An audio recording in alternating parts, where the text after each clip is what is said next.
अनेक वर्षांच्या लढ्यानंतर मुंबई गोवा महामार्गाचे उत्कृष्ट दर्जाचे काम सुरू आहे। मात्र सध्या याच महामार्गावर चोरांचा सुळसुळाट वाढलाय।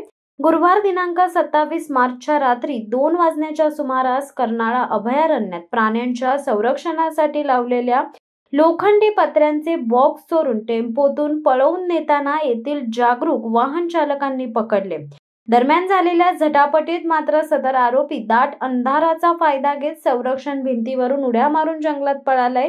याबाबत सविस्तर घटना अशी की मुंबई गोवा महामार्गावरील कर्नाळा अभयारण्यात माकडे व इतर प्राणी रस्त्यावर येऊ नयेत म्हणून सदर प्राण्यांच्या संरक्षणासाठी उंच लोखंडी पत्र्यांचे बॉक्स लावण्यात आलेत। मात्र गुरुवार दिनांक 27 मार्च रोजी रात्री 2 वाजण्याच्या सुमारास मुंबईहून पेणच्या दिशेने काही तरुण जात असताना MH46 BM 0474 क्रमांकाच्या टेम्पोमध्ये सदर लोखंडी पत्र्यांचे बॉक्स काही अज्ञात चोरत असल्याचे निदर्शनास आले।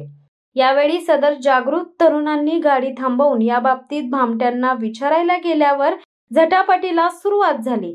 दरम्यान तात्काळ पनवेल पोलिसांना मोबाईलवरून संपर्क करत असताना टेम्पोमधील तिन्ही जणांनी दाट अंधाराचा फायदा घेत संरक्षण भिंतीवरून उड्या मारून जंगलाच्या दिशेने पलायन केले। त्यानंतर काही वेळाने निर्भया पथकाचे पोलीस कर्मचारी शिल्पा कवी व धनंजय पाठारे घटनास्थळी दाखल झाले असता सदर चोरीतील लोखंडी बॉक्सने भरलेला टेम्पो, चावी व मोबाईल रात्री 3:30 वाजण्याच्या सुमारास पोलिसांनी ताब्यात घेतले। चोरीतील तिन्ही आरोपी जरी फरार असले तरी लोखंडी पत्र्यांनी भरलेला टेम्पो मात्र पोलिसांच्या ताब्यात आहे। शिवसत्ता टाइम्ससाठी देवा पेरवी, पेण। दे धडक बेधडक वृत्त देणाऱ्या आपल्या शिवसत्ता टाइम्स न्यूज चॅनलला लाल बटन दाबून सबस्क्राईब करा आणि बेल आयकॉनला क्लिक करायला विसरू नका।